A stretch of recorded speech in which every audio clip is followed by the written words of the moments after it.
this is the collision of where South by Southwest music and film collide, because I'm standing next to a man who is a personal idol of mine. It's Don Letts. Don, pleased to meet you, man. Thank you very much for coming out. Thanks, and thanks for having good taste. Well, you know, it's what I can do, because we could spend all night talking about your music career, from the first house jock at the Roxy to forming up with BAD with Mick Jones.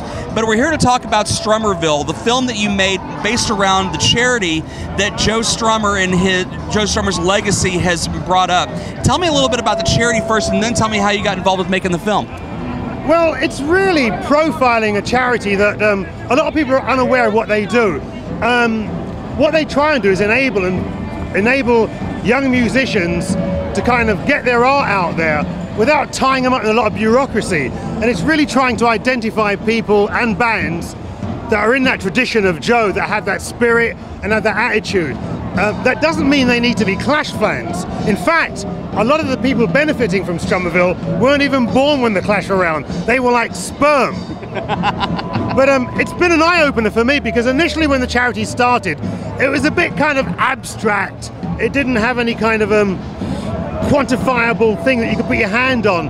And then they got this lady, Trish Wheeland, involved. Two things actually took it to another level.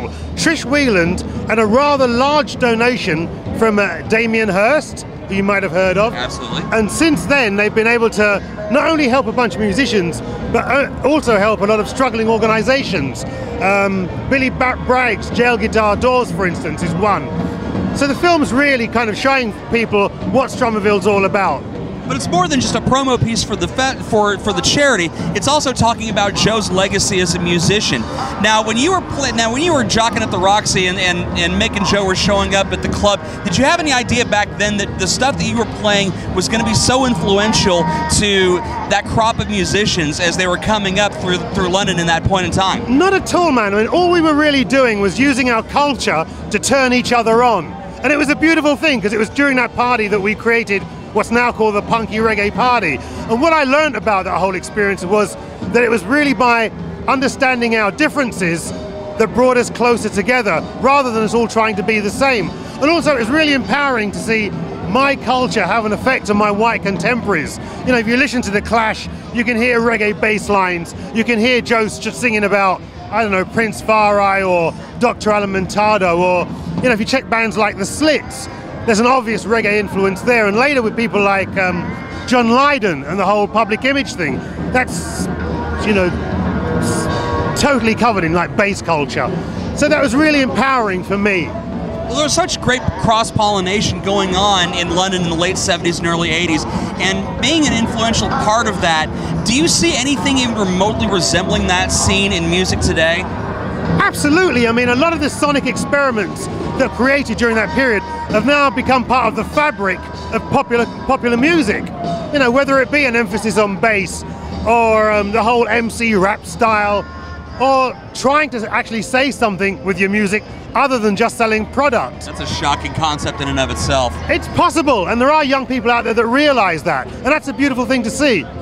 So tell me a little bit about the film itself. When you've got the film together, it's premiering here at South by Southwest amidst this incredible throng of just a whole lot of musicians. The film people are still here. What do you think people are going to take away from it, the world premiere of Strummerville?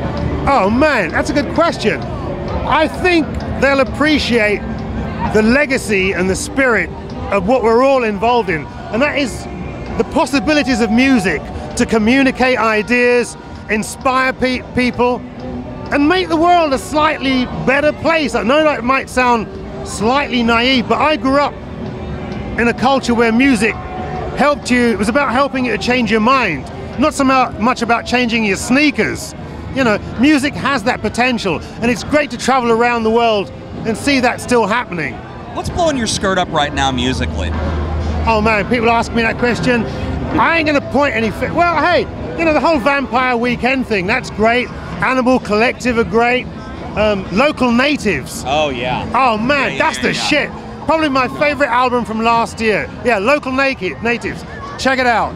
But you know, there's always something going on. I mean, you might have to look beneath the radar. You know, it ain't on MTV, it ain't on Billboard, but it's out there. It's like the Force. MTV anymore. That's part of the problem. It's like the Force in Star Wars. You can't stop it, but you might just have to look in new places. Because what we're talking about here is the birthright of all young people. And if they're brave enough, and if they've got a good idea, they can get on board.